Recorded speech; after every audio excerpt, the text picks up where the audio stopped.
राजस्थान विधानसभा चुनाव का घमासान। राजस्थान विधानसभा चुनाव 2030 नाम वापस लेने की आज अंतिम तारीख है। झोटवाड़ा से राजपाल सिंह शेखावत ने नामांकन वापस लिया है। सुरसागर से रामेश्वर दाधीच ने भी नामांकन वापस ले लिया। दोपहर 3 बजे तक ले सकेंगे नाम वापस। बागियों की मनुहार में राजनीतिक पार्टियां जुटी हैं। बागियों को मनाने में जुटी है कांग्रेस और भाजपा।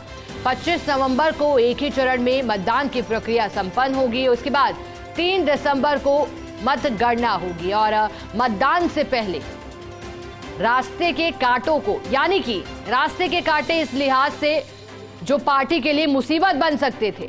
देखिए, ये भी जानकारी मिल रही थी कि जब टिकटों का वितरण किया गया और जब जो दावेदारी दिखा रहे थे वो प्रत्याशी नाराज हुए, या तो कोई कांग्रेस से बीजेपी में गया या बीजेपी की नाराजगी वाले कांग्रेस में गए, लेकिन कुछ ऐसे भी थे जिन्होंने पार्टी नहीं बदली बल्कि निर्दलीय ताल ठोक दी। लेकिन यहां बड़ी मुसीबत बनी पार्टियों के लिए, क्योंकि समीकरण जो बैठाए गए थे, लंबी चर्चा की गई थी, फीडबैक लिया गया था, सर्वे करवाए गए थे, उसके बाद प्रत्याशियों को उतारा गया था, ये पार्टियों के द्वारा कहा गया। लेकिन जो मुसीबत बने थे वो थे निर्दलीय उम्मीदवार। समीकरण बिगड़ सकते थे, क्योंकि निर्दलीयों की भी एक बार के लिए सोच थी कि पार्टी को हराया जाए या फिर समीकरणों को बिगाड़ा जाए। बहुत से ऐसे भी एमएलए थे जो बात करने के लिए तैयार नहीं थे, यानी कि किसी तरह का आश्वासन नहीं चाहते थे। उनसे लगातार फोन पर संपर्क किया गया। उनके नाम का जिक्र हम यहां नहीं करेंगे, लेकिन देखिए, अभी राजपाल सिंह शेखावत की बात कर रहे थे। झोटवाड़ा से जब राज्यवर्धन सिंह राठौड़ को मैदान में उतारा गया तो नाराजगी उनकी थी लगातार। पहली सूची जब बीजेपी ने 9 अक्टूबर को इलेक्शन कमीशन की प्रेस वार्ता के बाद जारी की थी, पहले ही दिन से राजपाल सिंह शेखावत के समर्थकों में नाराजगी देखी जा रही थी। आक्रोश उनका फूटा था और फिर ऐलान कर दिया गया था कि अब निर्दलीय मैदान में उतरेंगे। और इतना ही नहीं, ऐलान ही नहीं बल्कि बाकायदा नामांकन भी भर दिया था। लेकिन फिर उसके बाद उन्हें मनाया गया, कुछ वादे किए गए उनसे और कुछ आश्वासन दिया गया, जिसके बाद अब संतुष्ट दिखाई दिए, भरोसा जताया गया। जो आश्वासन उन्हें मिला है, जो वादे उनके द्वारा केंद्रीय नेतृत्व के द्वारा किए गए हैं। लेकिन प्रथम जानकारी तो यही मिल रही है प्राथमिक तौर पर कि गृह मंत्री अमित शाह ने अरुण सिंह को फोन किया था। उसके बाद अरुण सिंह ने मुलाकात की, उसके बाद बातचीत उनसे हुई। फिर राजपाल सिंह शेखावत पहुंचे थे एक पैराडाइज में, जहां अपने कोर कार्यकर्ताओं के साथ उन्होंने लंबी चर्चा की, फैसला कार्यकर्ताओं पर छोड़ने के लिए बात कही। लेकिन इन सभी के बीच कहीं ना कहीं सहमति बनती दिखाई दे रही थी उस मुलाकात के बाद, यानी कि जो वादे उनसे किए गए या फिर जो भी आश्वासन दिया गया, ये पार्टी का भीतरी मसला है। लेकिन फिर राजपाल सिंह शेखावत ने नाराजगी को दूर किया और प्रेस कॉन्फ्रेंस कर ऐलान कर दिया नामांकन वापसी लेने का। आज अंतिम दिन है नामांकन वापस लेने का। इसके बाद ही तस्वीर साफ हो पाएगी, क्योंकि बहुत से ऐसे उम्मीदवार हैं जो निर्दलीय मैदान में उतरे हैं, या फिर कोशिश जो लगातार की जा रही है दोनों ही पार्टी की ओर से, बीजेपी और कांग्रेस की ओर से, कि मनाया जाए। देखने लायक रहेगा और कितने नामांकन आज वापस लिए जाते हैं। 30 अक्टूबर से नामांकन प्रक्रिया शुरू हुई थी, 6 नवंबर तक नामांकन किए गए। अंतिम दिन सर्वाधिक नामांकन हुए। उससे पहले 4 नवंबर को भी पूर्व सीएम वसुंधरा राजे सहित अन्य नेताओं ने नामांकन किया था। मुख्यमंत्री अशोक गहलोत ने 6 नवंबर को नामांकन दाखिल किया था। सरदारपुरा पहुंचे थे वो, और फिर उसके बाद 7 नवंबर को नामांकनों की स्क्रूटनी हुई, जांच की गई, और अब आज नाम वापसी का अंतिम दिन। इसके बाद सभी पार्टियों के लिए चुनौती बढ़ जाएगी, क्योंकि तस्वीर तो साफ हो जाएगी, लेकिन फिर सीधे सीधे नजर रहेगी चुनाव की तारीखों पर, क्योंकि जो प्रक्रिया है वो तमाम प्रक्रियाओं को पूरा कर लिया जाएगा। यानी कि अब कहीं और ध्यान लगाने की कोशिश नहीं। पहले सूचियों को लेकर इंतजार में थे, कुछ लगातार यही इंतजार कर रहे थे कि तस्वीर एक बार साफ हो जाए, लेकिन अब तस्वीर साफ आज के बाद हो जाएगी। पॉलिटिकल एडिटर योगेश शर्मा हमारे साथ जुड़े हैं ज्यादा जानकारी देने के लिए।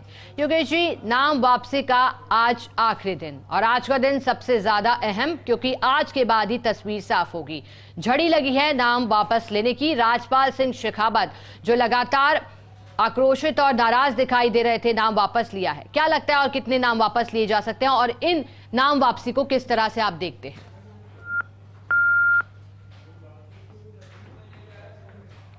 चलिए दोबारा जुड़ने की कोशिश करेंगे और अब आपको जानकारी दे रहे हैं कि 3 बजे तक नाम वापसी की जा सकती है, इसके बाद नाम वापस नहीं लिए जा सकते।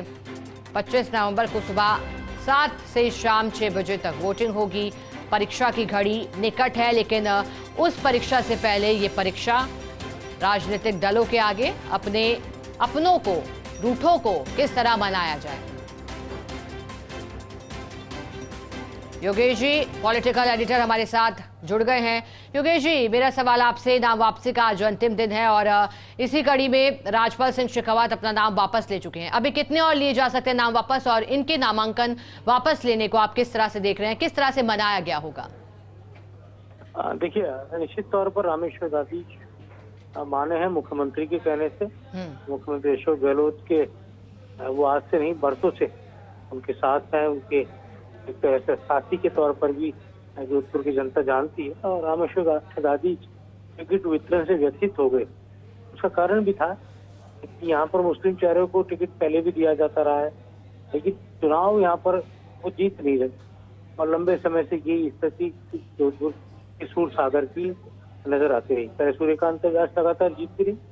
कांग्रेस पार्टी में बदलाव की बात थी, इस बार बदलाव होगा, लेकिन फिर से मुस्लिम चेहरे को जब टिकट दिया गया यहाँ पर, तब रामेश्वर दादीज ने बागी होकर अपना नामांकन दाखिल कर दिया था। बहरहाल समझाइश के बाद मुकुल वासनिक से अशोक गहलोत और तमाम प्रमुख लीडर्स से बात करके बाद रामेश्वर दादीज ने ये फैसला किया है। और अब कहा जा सकता है कि पूरे घटनाक्रम के बाद यहाँ पर अब रामेश्वर दादीज अपना नाम वापस ले चुके हैं और राजपाल सिंह शेखावत दूसरा बड़ा नाम, जो कि बीजेपी से बागी के तौर पर झोटवाड़ा में थे, राज्यवर्धन सिंह राठौड़ को ये राहत महसूस हुई होगी आज राजपाल सिंह शेखावत का नाम वापस लेने से, क्योंकि राज्यवर्धन सिंह राठौड़ एक बड़ा नाम और वो पहले भी यहाँ से विधायक रह चुके हैं, मिनिस्टर थे पिछले वसुंधरा राजे की सरकार में। तो कहा जा सकता है केवल एक घटनाक्रम ने